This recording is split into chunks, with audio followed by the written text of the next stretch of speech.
if you're riding in a bunch, in a peloton, if you're not moving forward, you're going backwards. You need always to be pushing forwards. Yeah, that's actually a really good cycling analogy, isn't it, with the peloton? If you're not moving forward, you probably are moving backwards. It's that curious brain of mine. It's just always like, oh, I could know a bit more about that, and know a bit more about this. Sometimes hard to keep it all quiet and keep a lid on it all, but it does, lend itself to that trajectory of moving forward. And I think what you shared is critical to a person starting a new business, to entrepreneurs, to people like myself that are enthusiasts and are running their own businesses, and it really kind of reveals a personal story to kind of the business side aspect, and that's key, because there's always the personal side, the story that comes and that kind of led on to starting something,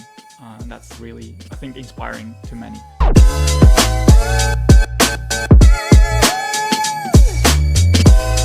Welcome to another episode of Ride to Success, the podcast that takes you on a learning journey to a more productive, creative, and active life through the power of the bike. I'm your host, Pedro Couto Lopes, and you can find me on LinkedIn under my own name. And in this podcast, I explore cycling's global trends, community needs, innovative business strategies, and the journeys of remarkable individuals in the world of cycling.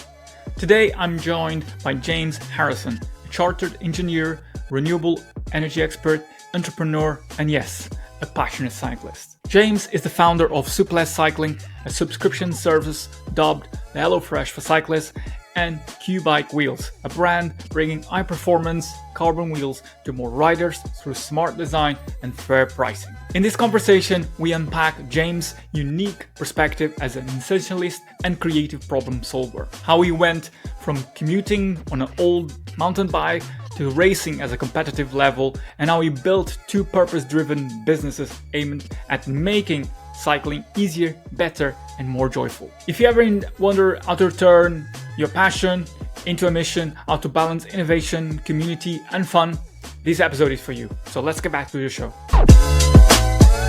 Welcome, James, to Ride to Success. It's a pleasure to have you on the podcast. Thank you for having me on. Brilliant. I wanted to start by picking on something that you describe yourself as, and I really was curious about it and wanted for you to kind of expand on it a bit more before people really start to understand a bit more about you as a person. And actually, there's a question that will lead to that. And you describe yourself as an essentialist and a creative problem solver. Right. So can you expand on that? What does that mean? Because you are an entrepreneur, you have a background in engineering. So just expand on that, so I can have a bit more context, and for the listeners as well to understand a bit more about you. Sure. I think both of them are rooted in my kind of engineering brain. So the essentialism coming from wanting to make everything really efficient and work really nicely.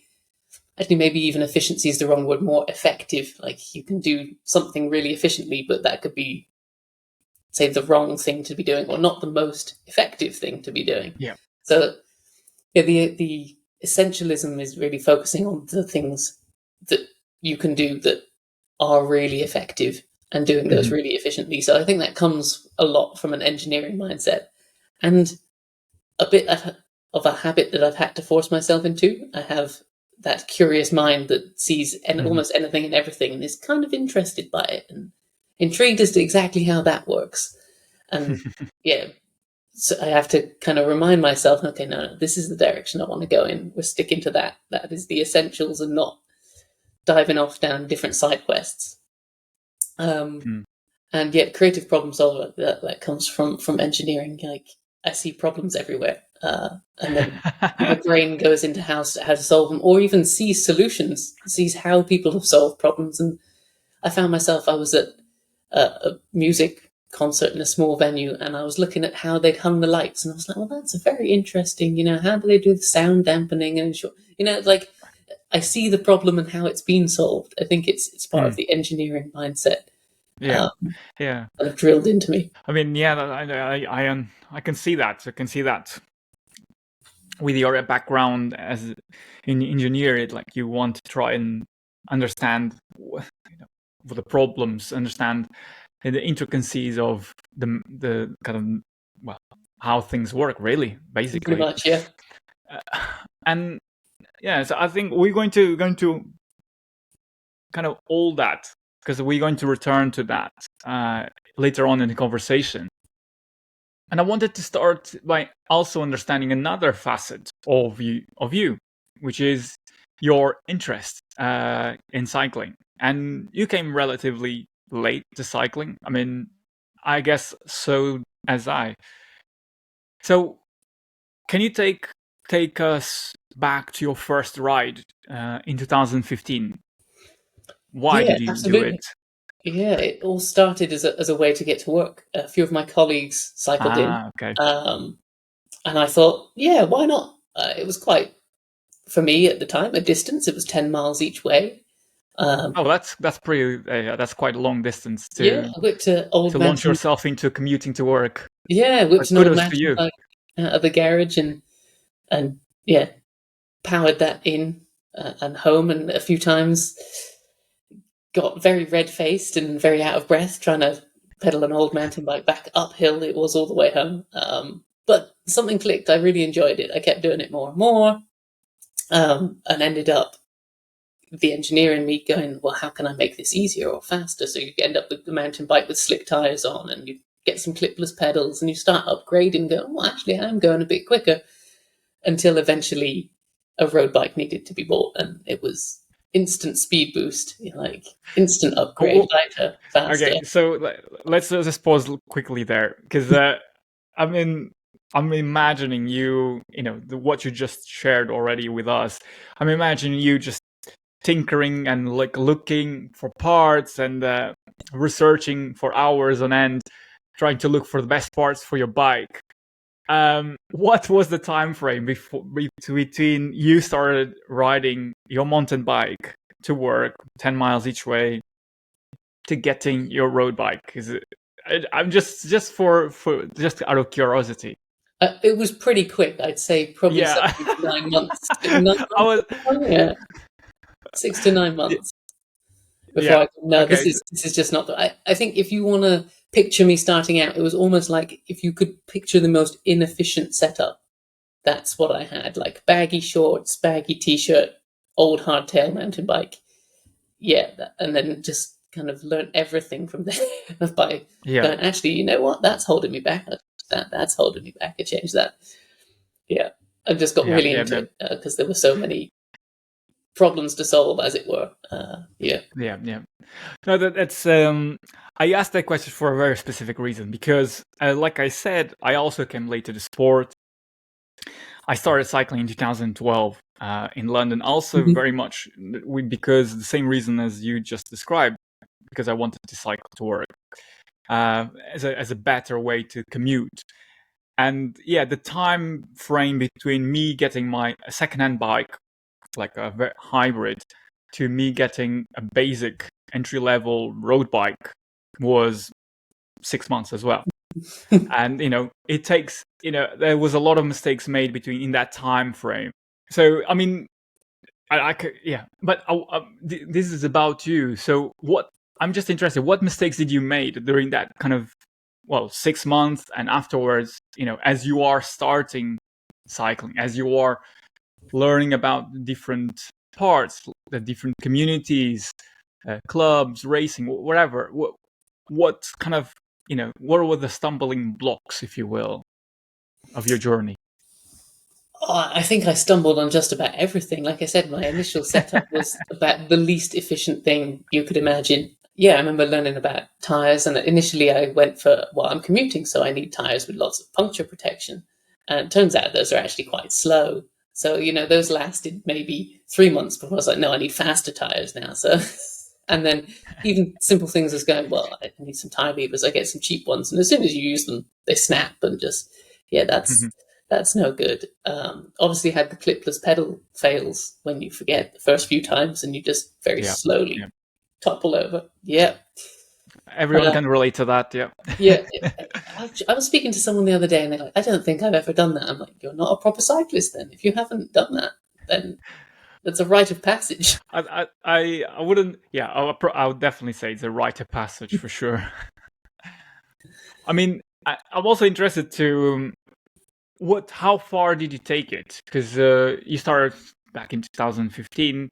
How far did you take it? Did you get into clubs? Did you get into racing? Did you get into what did you get up to in 10 years? So yeah, across the 10 years, maybe if we zoom out and go to the other end, ended up being part of a club, racing regularly in terms of local events to me, time trials, and here in the southwest, at least the hill climb season is a very big thing for some people. There's kind of a league associated with it in a number of events, and you can score points. And I managed to finish in top 10 one year, which was good. So yeah, really started taking it quite seriously. Cycled in Europe, did 1 or 2 events out there as well. Whole different level of cycling out there as well. They're just mind-blowingly quicker than even quick people in the UK. They're used to long climbs. I thought I was quite good at climbing. I was quite light and small, but no, just no. So yeah, I ended up taking it to quite a serious level in terms of the amount I rode and regularly racing. Going from the old mountain bike to fast road bikes and skin suits and aero helmets. So yeah, the full range. I think is probably a trajectory that a lot of people will relate to, because you get I could say you get the cycling bug, and and suddenly it takes over your life if you're not careful. Yeah, absolutely. So I want now to kind of merge these two worlds. Your background in engineering, your passion and hobby for cycling, and at what point did these two come together, or didn't? I suppose the first distinct point that sticks out in my mind is there was a cold December morning. I'm determined to get this ride in before work. I'm in the garage at like 6 a.m. Find my bike with some mystery slow puncture overnight. It was fine the night before, I'm sure. And then you're scrabbling around in the dark, trying to find a tire lever, trying to find a spare inner tube.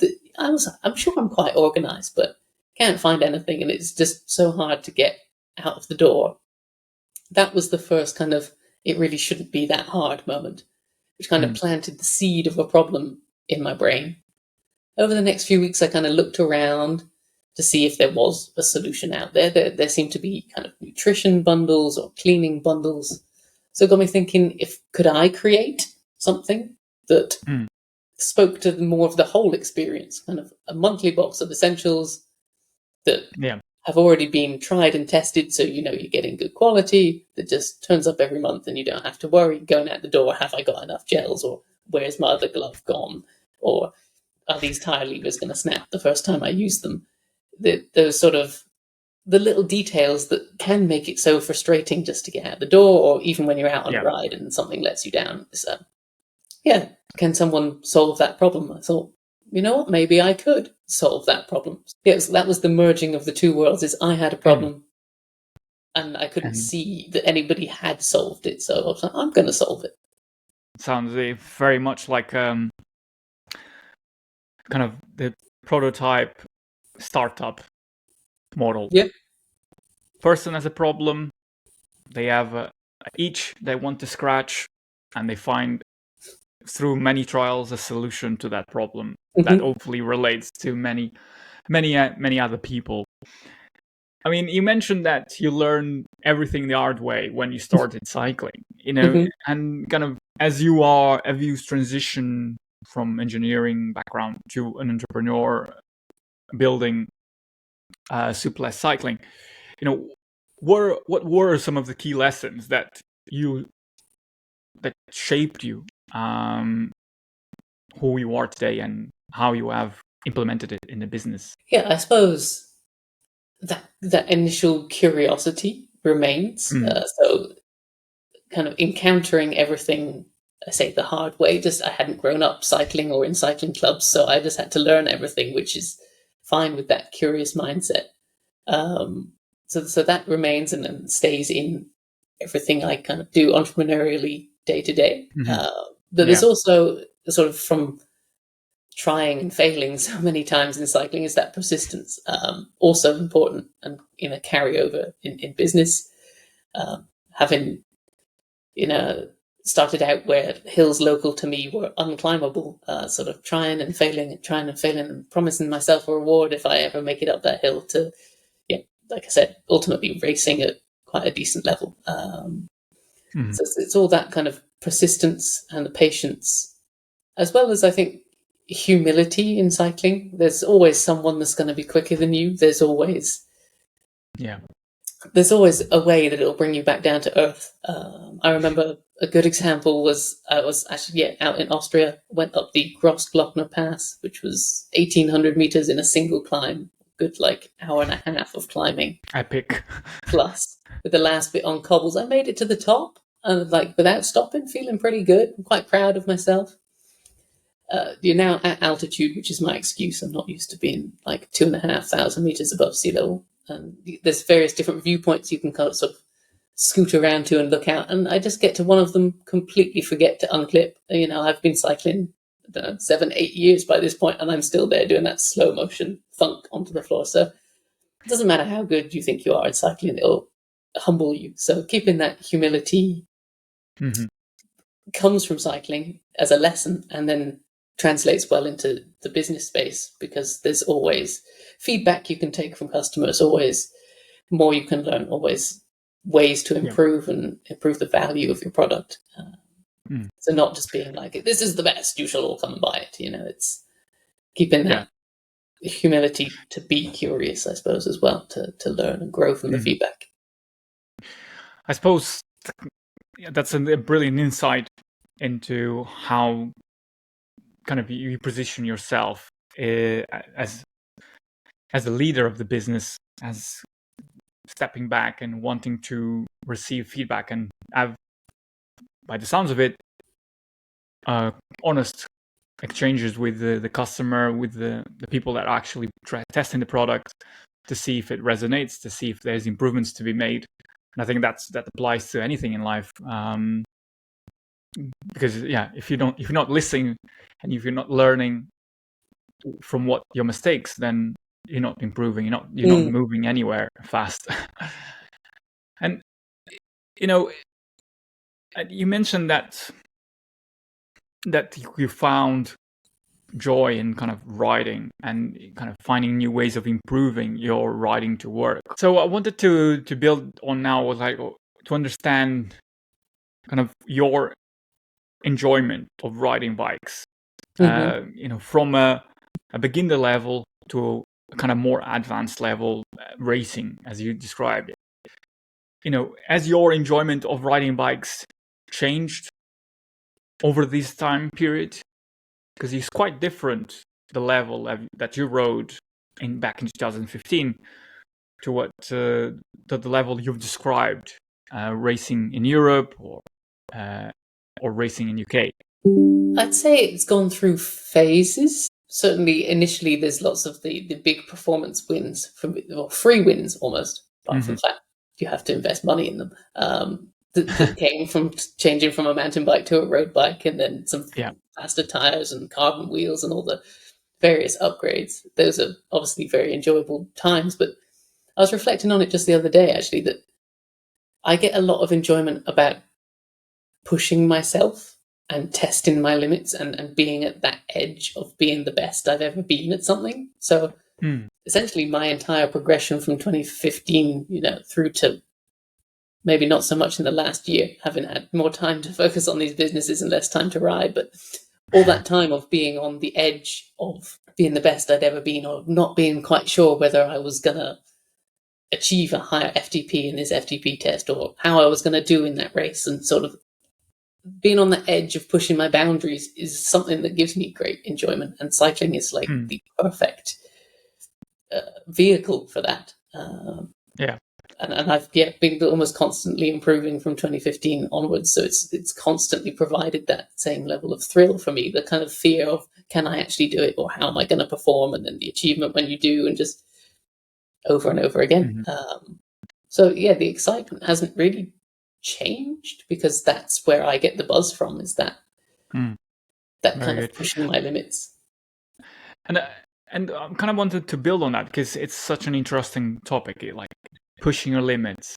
And that, I think, and correct me if I'm wrong, but that I think it kind of connects with the kind of perhaps some of the humility. No, it connects to the humility that you bring from kind of your business side of wanting to push the boundaries. I'm interested, where do you kind of make your mark in terms of, do you set yourself targets that you define as, this is my limit, I'm going to try to achieve my limit or surpass my limit? Yeah, I suppose both in cycling and in business, there's a goal setting process. There's something to aim for, and something that secretly you hope you can beat. It's very much a goal setting, gives you a direction, a clear focus. And something that you're maybe not quite sure if you can actually achieve. It gives it a bit of, added emotional investment. Yeah. So, I mean, I wanted to ask that question because I think it really touches upon the nerve of kind of being an entrepreneur, is always trying to push forward, always driving new ideas, and see where the limit is, see where kind of you can find the right team, the right innovation, the right product, whatever it is. It's always kind of for lack of a better word, perhaps a balance. And you started Souplesse cycling. It's been described by cycling publications as the HelloFresh for cyclists. How did that concept evolve from idea to reality? You kind of vaguely described it, like kind of the process, the kind of the ignition of that idea in your brain, that moment, that morning in December. And I was just interested, how did that concept evolve over time? Yeah.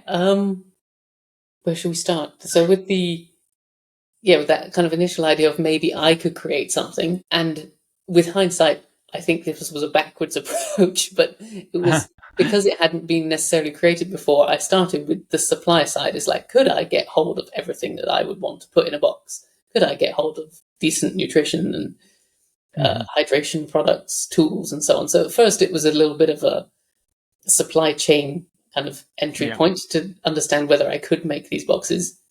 And then, just started making them in this room at the top of my house, and giving them out to local riders to understand, was this something that seemed useful? Was this something that worked well? Got that feedback of, I didn't actually know I needed this, but it does really seem to help. It does make my life quite a bit easier. So it was that initial, feedback that helped kind of spur things on before it became, more of web development and trying to distribute it more widely across the UK. That was kind of the initial stages, which perhaps in conventional entrepreneurial terms you should check that there's a market there first. But my brain was like, well, this thing doesn't exist. I am just explaining something that doesn't exist. So I kind of built boxes first to prove that what they were, and then get some feedback on. And as you've matured and kind of developed more the business, how is it going? How is this the kind of the business growing? Yeah, it's had some steady traction, and it provides obviously a lot of fun for me in terms of testing different products and understanding what to put in boxes. But great to get feedback from people who've been saying, this helped me get out the door more often. I now manage to find extra time for an extra ride a week. Or I know someone who's a busy architect, who's now training for an event. He used to only get out once or twice a week, and it's now riding 3 times a week, training for an event. So it's those kind of real positive stories that reinforce, I suppose, we're doing something meaningful. Like, I am solving a problem. I am making people's cycling lives more enjoyable because, let's face it, we spend enough of the time doing things we don't really want to do. Cycling is a thing that we want to do, so it should be as good as possible. So Yeah. it's those sort of Yeah. positive feedback stories that really help. I mean, cycling is fun, and like everything that we do should be about making cycling more fun. Absolutely. And in today and age, like everyone is busy. Everyone has like time constrictions. It kind of presents with a very appealing option to have the things delivered to you, so you don't have to think about it. And kind of I'm interested in like what are the mechanics? Are you the head tester of these products? Is this your personal selection? How do you go about selecting these products? Yeah, well, it's there's a simple golden rule that if it doesn't make a ride better, it doesn't go in the box. That's Right. simple but effective. And yes, I'm the head tester, so in terms of selecting products, we start with the time of year, the season, what is likely to be useful. Let's take a good example. In February, we did no flat February as the kind of line because nobody likes getting a puncture. And in those kind of shoulder seasons, particularly end of winter in the UK, the roads are covered in debris. The likelihood of getting a puncture very high. And you don't want to be stood at the side of the road like cold hands or gloves trying to change a tire. So that's the worst. You kind of line up that, identify that was likely to be a need at that time of year, then source a load of products from well-known brands, up-and-coming brands, and get testing. So kind of around that month, it was prevention and cure type things. So testing tubeless sealants, mini pumps, CO2, kind of canisters and heads, in different inner tubes. So we burst I don't know how many tires and sprayed sealant I don't know how many places just to understand what kind of size holes could be punctured, could be repaired by different sealants. And it's a full-on testing procedure that happened. February's stuff probably happened late December, January, in order to be chosen to go in boxes. And so that whittles it down to a short list of items that we believe properly adds value, does make your ride better, and then a rider can choose exactly which options they need. Say they don't run tubeless, so they don't need sealant. So there'll be options there that kind of suit everybody's different riding styles and tastes, and they do the final down selection. We do the big picture curation of this is the good stuff. So you only have to pick from the good stuff. You don't spend hours doing the research or indeed the testing that we do. Yeah, I mean, and I mean, not only have you kind of started Souplesse cycling, but if one business wasn't enough, you started another one because you have it. Well, because I guess it comes back to that itch of trying to scratch, kind of trying to find a solution for a problem. Absolutely. And you started Q bike wheels, and what was the problem you're trying to solve with this brand? Again, that one was a slow burner, but it absolutely comes from the solving a problem initial aspect. I remember being in a bike shop, looking at a set of wheels that cost more than most people's first car, and going, this I've been riding for maybe 6, 7, 8 years by this point, and going, why is that still normal? Like, carbon wheels have been around basically the whole time I've been riding. They don't seem to have got that much cheaper. So that was kind of like lodged in my brain and still lodged in my brain as I was still riding more and still occasionally upgrading bikes. And you look at, but to get decent carbon wheels, you're talking like £1,000 paywall, which just seemed quite harsh unless you were taking cycling really seriously. And it wasn't until getting more involved in Souplesse and getting more involved in, say, the supply side of the industry, making more connections, that I came across a sealed rim design. So there is no need for rim tape because there's no spoke holes. So that makes tubeless setups a whole bunch easier. I'm a big tubeless fan, so I kind of then went, well, if I've got a fully sealed rim design and it's really well set up for tubeless, I kind of have a better complete solution. I'm not just a kind of a wheel versus a wheel. This is a whole solution that looks a bit better because with no spoke holes, it's a bit stronger, it's a bit lighter, and you've got that perfect tubeless setup, so it's a bit more comfortable with lower rolling resistance. You've got a lot of wins coming together. And it was from that point that I was like, the back of the envelope calculations start coming out, the discussions with suppliers. I was a bit more a bit more entrepreneurial focused this time around. As much as I got excited about the ideas. Well, you had the lessons from Souplesse cycling starting it, yeah. Yes, so a bit more market research went into this. Lots of questionnaires and getting feedback from the market and trying to understand what did people want from a wheel. Tried to take that information, go away, and could I build that wheel at the price that people said they wanted to pay for it?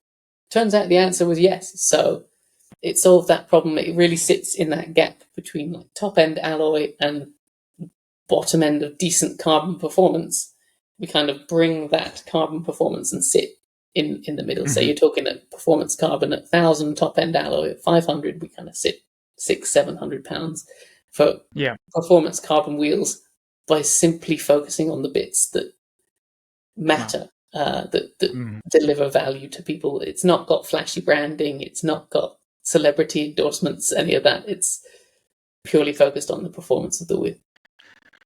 I mean, with that kind of approach, and correct me if I'm wrong, with that kind of approach, you are looking at a steady growth, kind of nothing that is going to like all of a sudden is going to be, spiking the sales charts. Yep. And you also specifically with Q-bike wheels, you are entering a market that is overcrowded. Whereas from my point of view, Souplesse cycling really kind of opened and filled a gap that wasn't previously filled by any other brand, as far as I know. So he has the first move advantage as a brand, but Q-bike wheels is not the first time player, as there's many other brands out there, and the competition is, I imagine, like cutthroat. So, and is a global. You are selling. Obviously, you probably are focusing on the UK market, but you are global. As many companies are these days, right from the onset. How do you compete? How do you compete with brands coming from China, with brands that can undercut you in price? How do you balance that? Your positioning, I mean. I think for me, it fundamentally comes back to the product and making sure that delivers value. So again, that market research piece was really important. We understood that people wanted wheels that were strong, first and foremost, weren't going to let them down, aero, light, with decent hubs. So that's exactly what we built, with nothing else, no other fluff, so that it's delivering that kind of maximum value, and then sell the product based on the value. So we have a really good insight into what people want and saying, this ticks exactly the boxes of what you're going to want from a wheel. So being kind of resolute in your own value, not getting distracted, say, someone brings out a cheaper wheel. Yeah, it might be, and it might undercut us, but I don't believe it's possible to get the same value out of that wheel. It'll be perhaps weaker or less aero or heavier, or just focus on the things that, again, as a cyclist, I also know deliver value. Focus on the real plus points of the wheel, and try not to get too distracted by everybody else and the noise they're making. If we are confident in that market research and we're delivering the value, and the feedback is that these wheels are making a difference and delivering value, then we're doing it absolutely the right thing. Very good. I mean, I wanted to kind of expand on this a little bit because you have, I mean, you have quite a unique perspective on this. You mentioned the distribution. You have quite a big understanding about how it works. You have two companies in very different kind of operating different segments of the market within cycling market, trying to solve very different pain points. What insights have you gained since starting both brands into the cycling industry? Yeah, that's good actually. And like you said, they're in two very different parts of the cycling industry.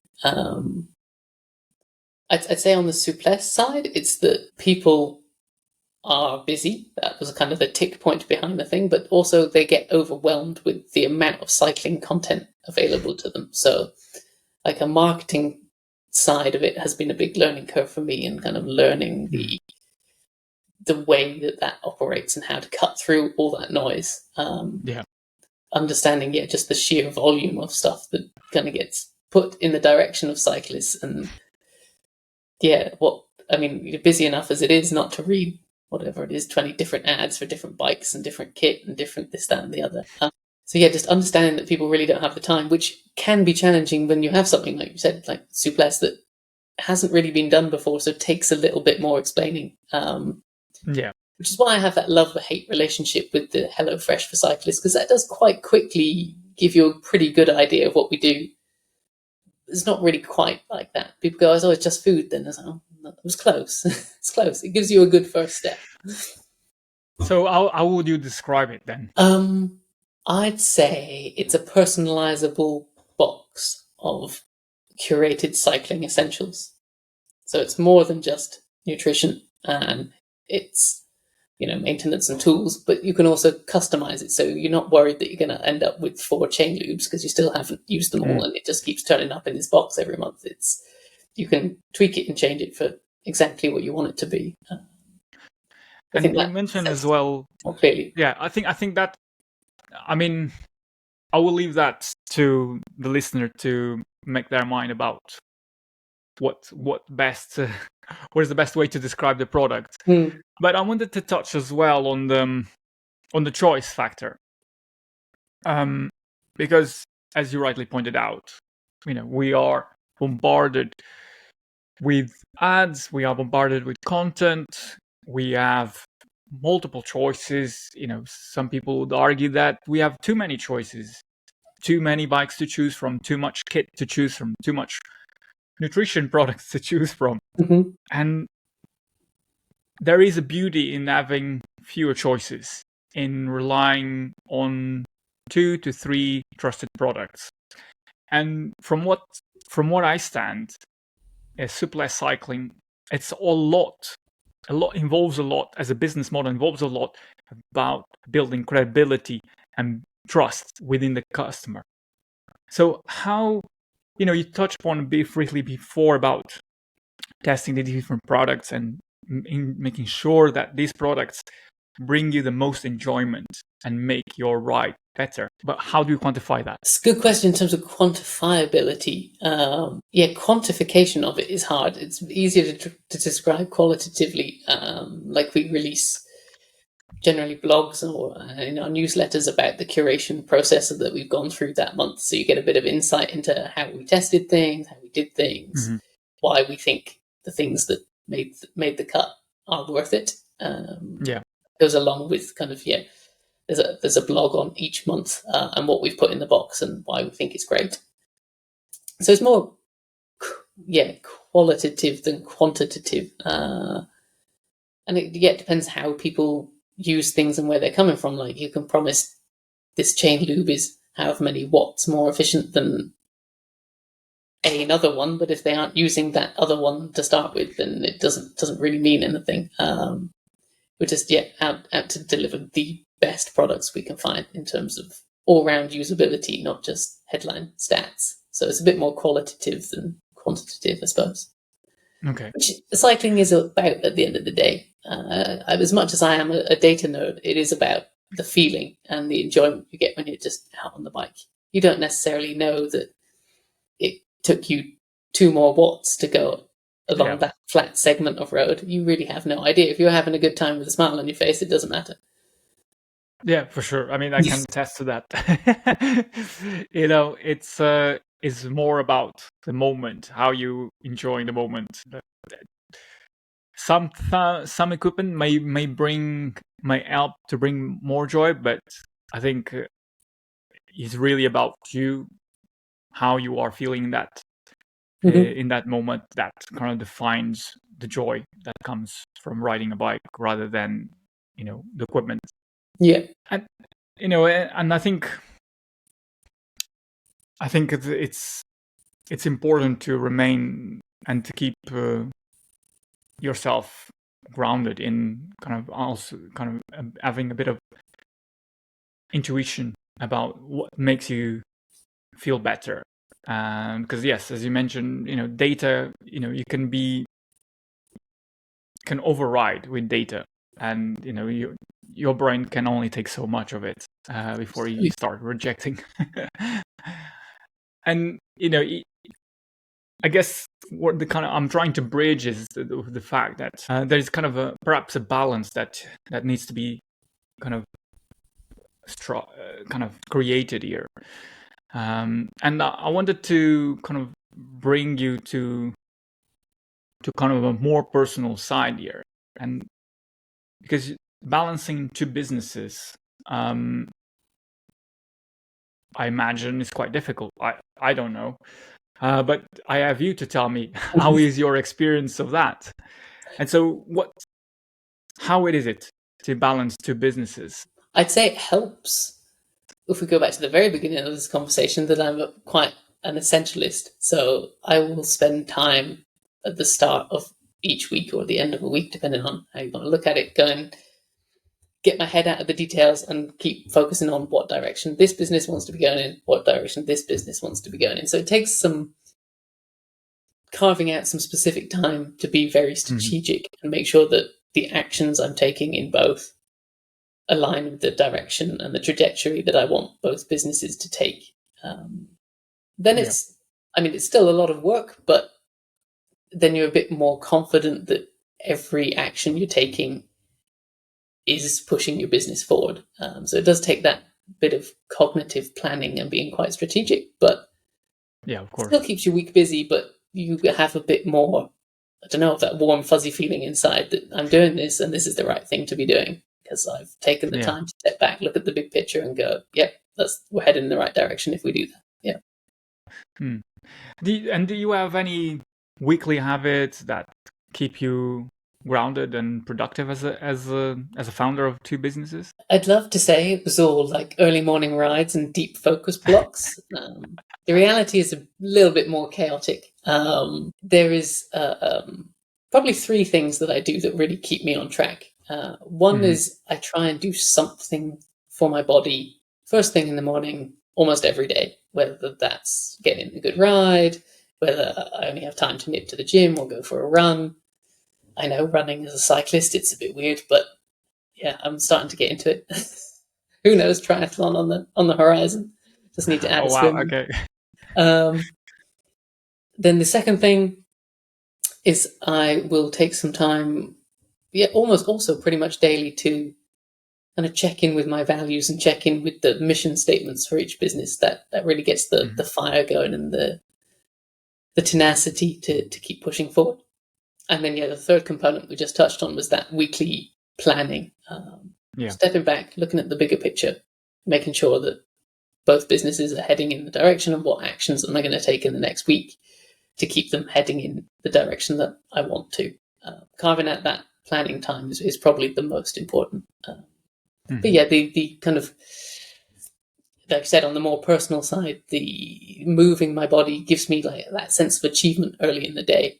And then reconnecting with the values and the mission statement kind of gets the fire going. So that combination of putting me in a good mood and then giving me some focus really helps get the most out of each day. Yeah, I think that's, movement is so good to get your brain working, like the left and the right center to get starting. Start pumping the blood as well.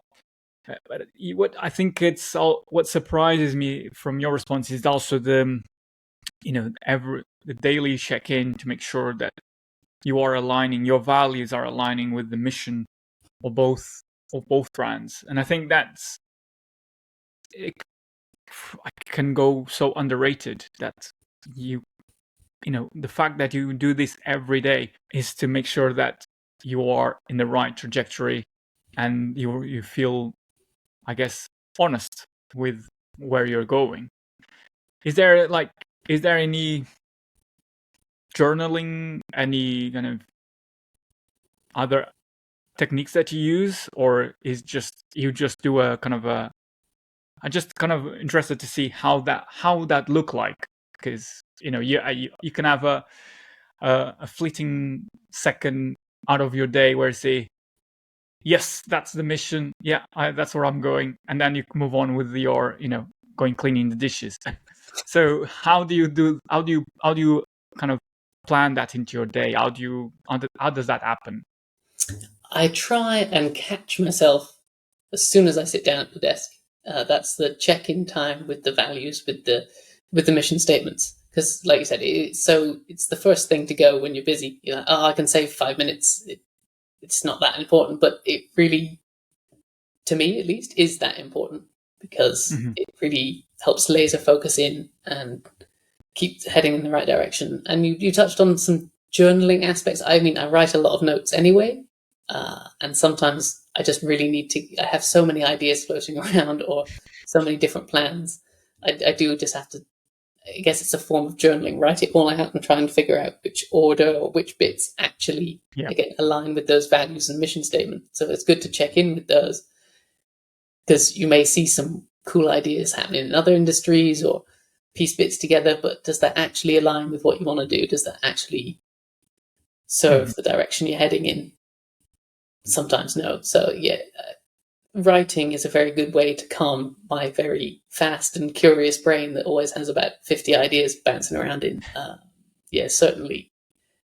I guess it's a form of journaling. I guess there's no right and wrong way of journaling. It's not like I Mm. intentionally do it daily, but I do it when I feel like my head is full of a lot of ideas and concepts and Yeah, potential ways very of good. doing things.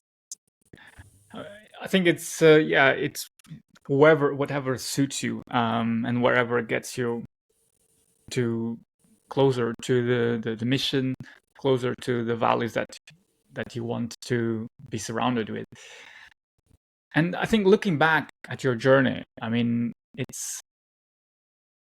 I speak this from a curiosity point of view. Also speak and ask this question, thinking about many people that are listening to this episode and wanting to find out about how they can perhaps start their own business or start their next big challenge. And what advice would you give someone looking to turn their cycling passion into a business? Yeah, I think I've got some good advice on this one. It's not enough to be passionate about cycling. Okay. That just means you enjoy a hobby. You have to really fall in love with the problem that you're trying to solve. You have to Mm, have that passion, but also just that frustration that that problem really has to bother you. Really, you have to want to solve that problem in the best possible way. Um, so, yes, a passion for cycling is obviously good to find problems in the cycling industry, but the next step is to really fall in love with the problem and solving that problem and the way that you're going to solve the problem. mm, That would be the key for me. Don't just be passionate about cycling. Find a problem that really, really like riles you up and bothers you, and then you'll find the best solution to it. The other caveat would mm. be prepared to wear a lot of hats. So you have to be marketing as well as testing, as well as product development and supply chain. And yeah, if you don't want to Mhm. have to wear 10 different hats, then maybe it's not for you. Yeah, Those are the sure. two caveats and drawbacks. But if you can find a problem and you know how to solve it and you love solving it, go for it. Yeah, I think there is, in that answer that you just gave, there is, there's kind of starting to like, revealing a more. I say these in a very neutral way. I'm not criticizing at all. It sounds you need to have an obsessive nature to find or to kind of look at all the angles of how to solve the problem and really understand all the nuances of how can this be better. Is that a correct and fair assumption? Yeah. Essentially, you have to obsess over the problem, and sometimes not just the problem itself, but the problems that come before it and after it. Maybe like how can you make the whole system or flow a bit better? It's Yeah. you really have to deep dive on the problem and be prepared to almost get lost in the weeds a little bit, and then occasionally look back at the bigger picture and like you said, look at the Very good. problem from lots of different angles. You have to be quite hyper focused almost. So I mean, with that, I'm kind of one that leads me on to a good point, because as you these companies are still young. What's next for Souplesse cycling and Q bike wheels? What is on the cards, what is in the horizon? I'll start with Q bike wheels because it's a bit simpler. At the minute, it's about keeping doing the same. We found a recipe that's based on what people want.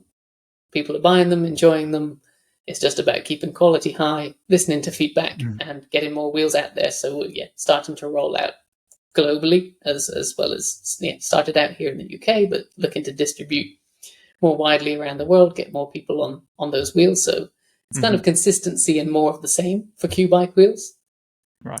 On the Souplesse side, much more exciting, and I gotta be careful with how much I can say because it's very much in the works right now at the time of recording. But it's more about building more than just the boxes, so a more complete performance system. So, like I just hinted at, looking at the things that happen before and afterwards. So, whether you just want to ride 50k on the weekend or you're into serious racing, it's starting to put all the pieces that help busy cyclists get more enjoyment out of cycling. So, you're supporting, deliveries of the kit that you might need with online content, coaching, training plans, more interactive stuff, experiences. So it becomes more of a complete kind of cycling performance enjoyment solution. Right. Very good. Made up of maybe 6 core parts covering the training, the nutrition, the time management aspects, the mental aspect often overlooked, as well as some community and events. So it's, growing arms and legs, but becoming a more, in terms of things that I focus on, a more complete solution and a solution that provides a lot more value than. Don't get me wrong, I love that we send out a box of essentials, but sometimes that's where it stops. And how do I make best use of this? Or even from a curated shortlist, which one is actually the best for me? It's a bit more involved, more personalized, more tailored, more complete solution that I'm really looking forward to rolling out in the next few months. Interesting. I'm curious to find out. It sounds like more of a holistic. You mentioned covering the physical, covering the mental aspect, covering a more experiential level. So I'm looking forward to see how it materializes in the future. Yeah, I suppose it comes back to the core mission of trying to make cycling more enjoyable for everyone, trying to reconnect with that joy of when you first got into cycling and just enjoy riding your bike. So it's trying to. I looked back through like everything that's involved in cycling and picked out all the potential pain points and have tried to solve them all. So it's really going to tick that box big time of making cycling more enjoyable. Very good. And I think, like bringing it back to, I wanted to kind of, imagine that I'm coming in as, I'm being a bit cheeky here, but I imagine I'm coming here as a consultant to Souplesse cycling, and I say, well, okay, if you could write as part of your service in the future, if you could write a message on every cyclist's top tube, what would he say? So perhaps like a sticker that would come as a gift on the Souplesse cycling box. That's a good one, and I think we should put it in a box. The one that's worked credit to me. The one that's worked really well for me is I can and I will. Mm. It's nice and simple, nice and short. It works in tough sessions, long climbs. It's got me through a lot because it cuts through the noise of the wind in your ears or your heavy breathing. It works quite nicely with some heavy breathing, like I can and I will. Just kind of get into that rhythm. And it reminds you of both your capability with I can and your intention with I will. So it's not Yeah. just I'm able to do this. It's like I really am going to do this. So it's kind of it's really worked well for me. So I'd advocate putting that on everybody's top tube or stem notes. So I can and I will. Make sure to credit Pedro and James. Absolutely. So I think this brings me nicely to the question that I ask all of my guests, and I think hopefully kind of gives you an overview of what we've just been talking about for almost an hour. What does success look like to you? I think as someone who's very in touch with his personal mission statements, I can probably quote from those is fulfilling my ambition to make people's lives better through creativity, service, the pursuit of excellence. Uh, and yeah, through these businesses, that's through improving people's enjoyment of cycling, improving the value they Mhm. get from their leisure time. So every positive review, every time we get feedback that people are riding more, or had a feedback recently from someone who bought some Q bike wheels, like, wow, they're 400 grams lighter than my old set of wheels. And I set 2 new PRs the first time I used them. It's like, that's great. I've actually made someone happier Mhm. about their cycling, get more enjoyment from it. It's getting more joy, more positive impact via the sport that I love. It's a real win-win for me. Yeah, brilliant. I mean, I think there's many ways of describing what success is. Success is very personal, but I think one of the trending trending I call it trending, very marketing language. But one of the overriding things that people value when they kind of give these answers is about how they make other people feel, and also what impact they have within their communities, the positive impact. Mm-hmm. Yeah, so that I think will resonate with many people listening to this episode. And so this brings me to kind of the tradition that I started in the podcast, where every guest leaves a question to my next guest, not knowing who they are.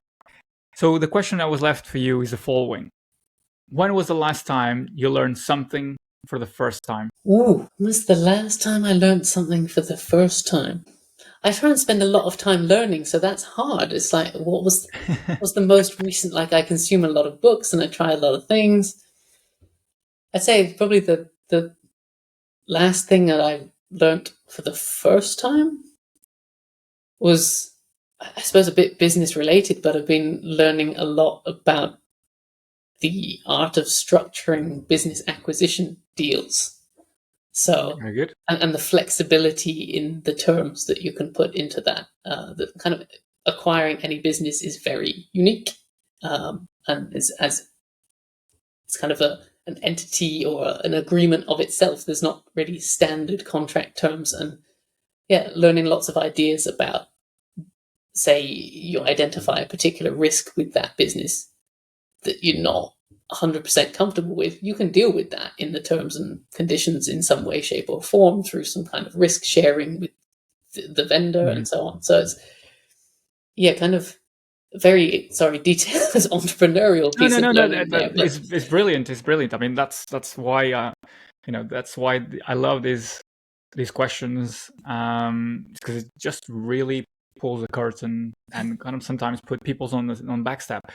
But also, what you're just sharing is goes back to the answers about being a founder, being prepared to wear many hats, and I guess what you're describing is learning a new skill, learning something that you didn't know and you weren't taught at school, but absolutely not. Yeah. you were faced with the reality. I actually need to find out how this works Hmm. without any prior knowledge. But that's I think that's that's the journey you are in, and I think you will be better for because that's is a necessity, really, isn't it? Yeah. From what you're describing. Yeah, just got to be picking up skills all the time. Yeah. I mean, I think if you're not learning, then you're going backwards. It's the same analogy. If you're riding in a bunch, in a peloton, if you're not moving forward, you're going backwards. You can't stand still. You need always to be pushing forwards. That I think, and that's why, well, I'm biased, but cycling has so many metaphors that you can apply to life, and I guess that's one of them.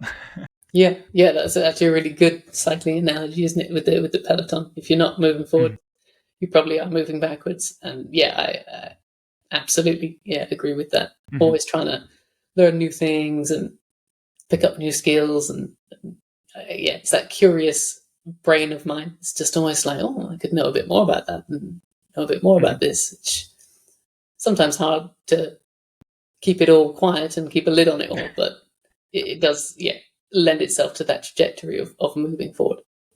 Very good. So now is your turn. What question would you like to leave to my next guest? I would like to know how they overcame the critic in their head when they started whatever their entrepreneurial endeavor was, because often that's the biggest one. Very good. It's a very good question. It's the first time in the podcast as well. I think it speaks to the, I guess, in a very practical way, but also in a very personal way, because it's just, you starting something new, you can be faced with your own inner demons, if you will. Especially at the start when it is just you and you're not necessarily getting lots of feedback from anywhere else. You can be your own undoing, and lots of people do have lots of very good ideas, but don't necessarily take action on them. So it'd be interesting to understand from the people who have taken action how they quieten down that voice or move beyond it and still carried on doing what they're doing. Very good. James, it's been a pleasure talking to you and getting to know you a bit more. And I think what you've shared is critical to a person starting a new business, to entrepreneurs, to people like myself that are enthusiasts and are running their own businesses. And it really kind of reveals a personal story to kind of the business side aspect, and that's key, because there's always the personal side, the story that comes and that kind of led on to starting something, and that's really, I think, inspiring to many. So thanks for your time. Thank you so much, Pedro. You've asked some great questions that help tease out those stories, and I'm glad it's of value to you and your listeners. Massive thank you to James Harrison for sharing the origin stories of Souplesse cycling and Q-bike wheels, but also his insights on persistence, humility, and the power of solving the right problems. If you enjoyed this episode, please subscribe, leave us a review, and share it with someone who could use a little inspiration on and off the bike. Until next time, stay active, stay curious, and ride to success.